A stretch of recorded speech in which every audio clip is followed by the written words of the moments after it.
What if a simple phone call from behind bars could unravel one of the biggest scandals in entertainment history?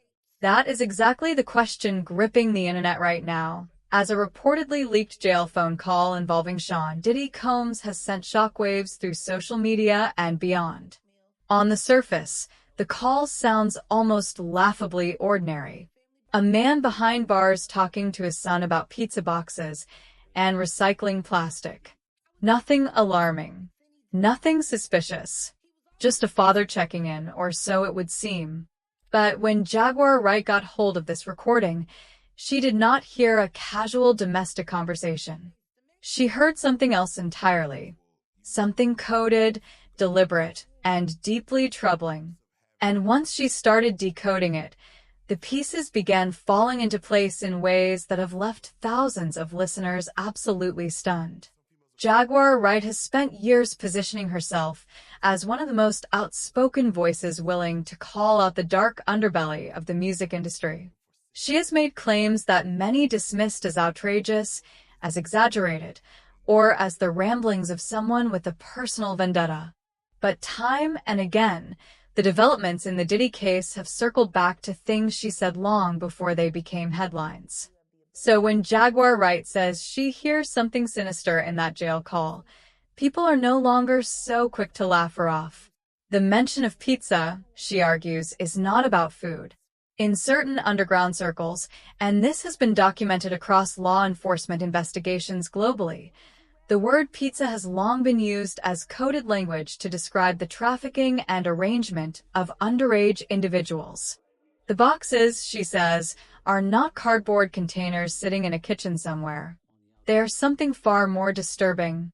When Diddy tells his son to get rid of all the leftover pizza boxes, Jaguar Wright and others in her circle interpret this as a direct instruction to eliminate evidence, destroy records, or dismantle a network that had been carefully constructed over many years.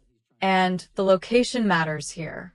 Diddy's Miami mansion on Star Island sits in remarkably close proximity to one of the largest shipping ports in the southeastern United States. It is also a short distance from a major international airport. Jaguar Wright points out that this is not coincidental geography. This is strategic positioning. The kind of setup that allows for the movement of people, packages, and information with minimal scrutiny.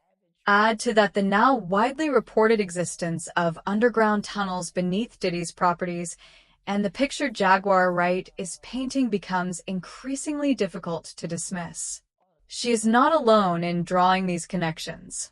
Former insiders, anonymous witnesses, and independent investigators have all pointed to the same cluster of facts: the shipping containers, the tunnels, the coded language, the proximity to transit hubs.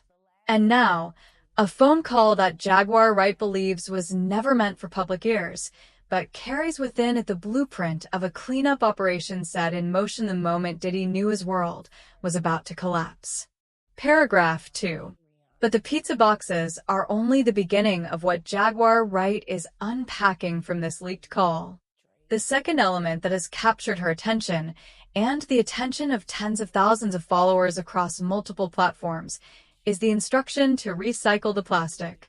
For words that, on the surface, sound like an environmentally conscious reminder from a father to his son. Recycle the plastic. Simple. Innocent. Forgettable. Except that Jaguar Wright does not believe for a single second that Diddy was talking about water bottles or grocery bags. In her analysis, plastic is a reference to physical recording media. CDs, DVDs, flash drives, memory cards, hard drives with plastic casings. In other words, the tapes, the recordings, the archive of compromising footage that Diddy allegedly accumulated over decades as a tool of power, control, and blackmail. This is where Jaguar Wright's broader claims become critically important context for understanding the call. She has stated repeatedly and on multiple platforms that Diddy operated much like historical figures who used blackmail files to maintain dominance over powerful people. She has compared his methods to those of figures in organized crime and government intelligence, individuals who recorded moments of vulnerability and used that footage to own the people in it.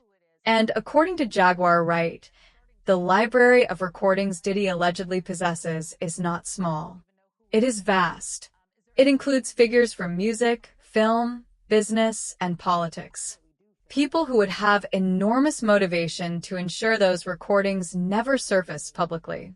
When Diddy says recycle the plastic, Wright interprets this as a coded directive to destroy, relocate, or convert those recordings into digital formats that can be more easily hidden, sold, or leveraged on the dark web.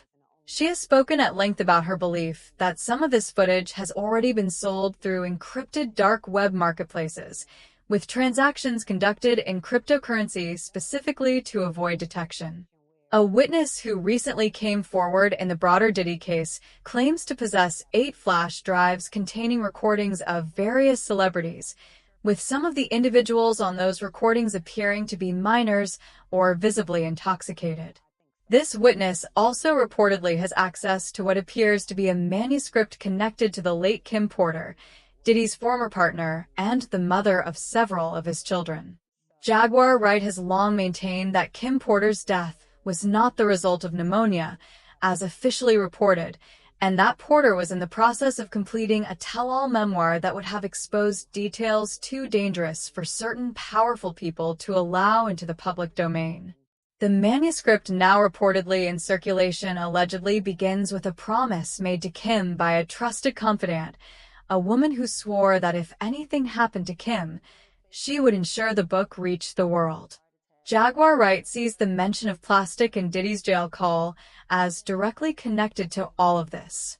The tapes, the manuscript, the flash drives. All of it falls under the category of evidence that someone behind bars would desperately want neutralized before a trial begins. And she believes the call was Diddy's attempt to set that cleanup in motion while operating under the assumption that his words were protected or too vague to be understood by anyone listening in. Paragraph 3.